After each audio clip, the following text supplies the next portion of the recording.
At a young age, I've always been attracted to women. I didn't quite know what a lesbian was, but I never felt comfortable practicing Islam because I just didn't see myself within the mosque of how could I be present and be comfortable with being who I am. There are dynamics to our relationship as two Muslim women together. There are dynamics that I think kind of go untalked about, like the beauty of being able to pray beside your partner. You know, and you're standing there shoulder to shoulder, you're sitting there as a couple. To me, when we pray together, it feels like we are coming to God together. I'm not a lesbian because I had bad experiences with men. You know, I love men. I've had nothing but wonderful relationships with men, you know, but I have never felt what I felt until I was with a woman. And I don't think that that's something that should be denied according to any religious philosophy.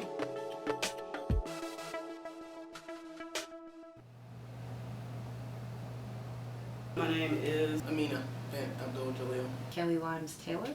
Fanta Anika Muhammad. My name is Jelena Muhammad. Tony Foster, but I go by Keene. Through my parents.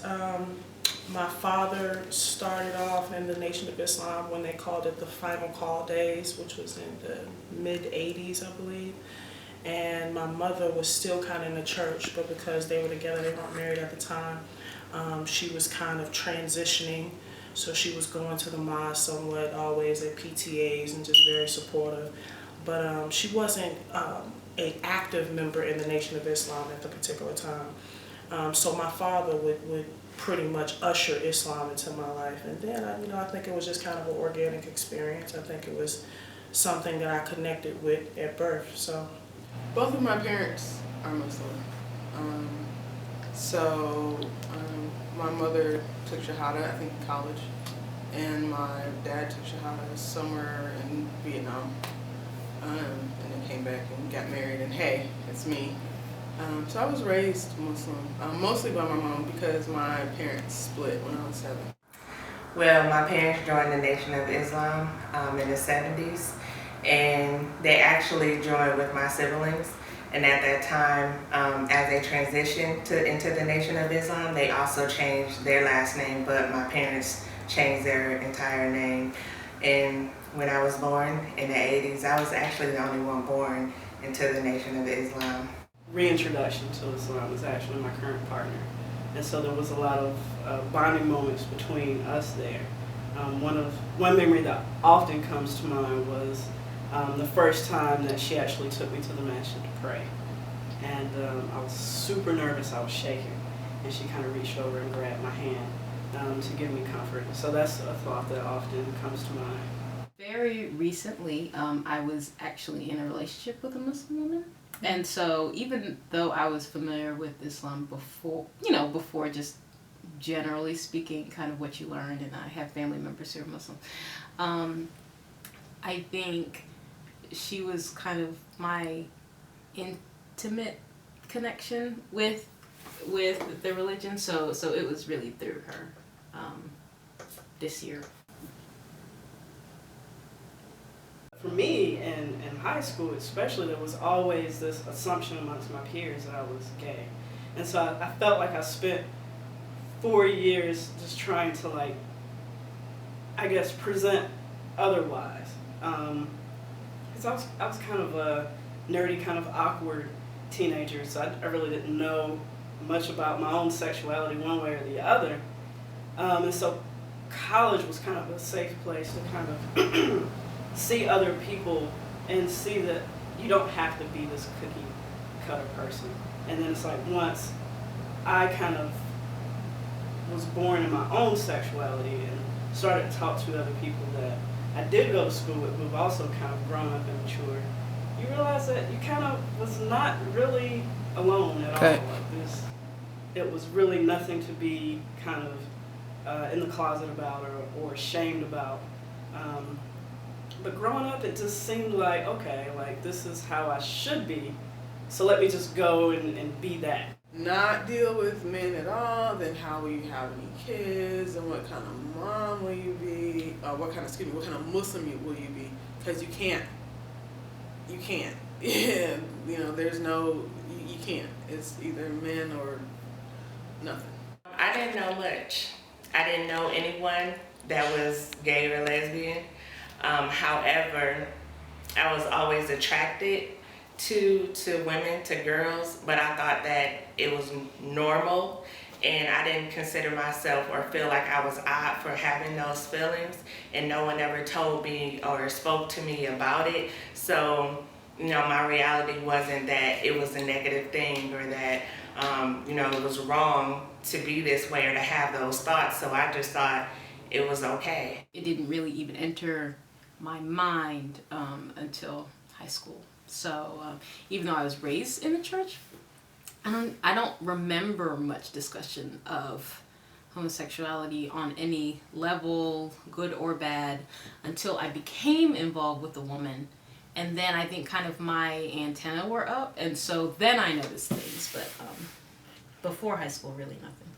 My exposure initially came from a cousin of mine, and he is, of course, gay, and of course, just seeing all of the homosexual things on television and reading about it. I'm kind of a book buff, so just reading about different things and I don't know, just living, really. Being in Chicago, it's kind of a segregated town. So it's like the north side of Chicago, you kind of have like a gay scene.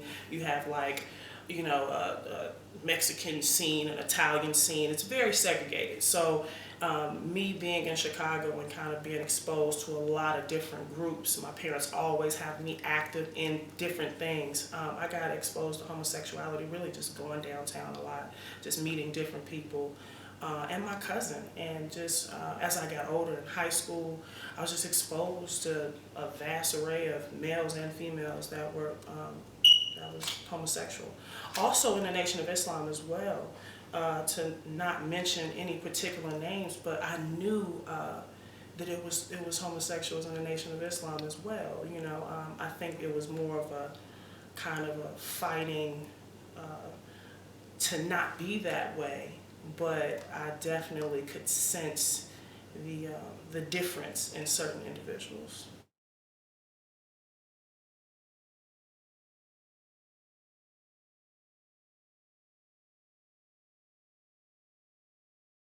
Why did I want to wear my scarf?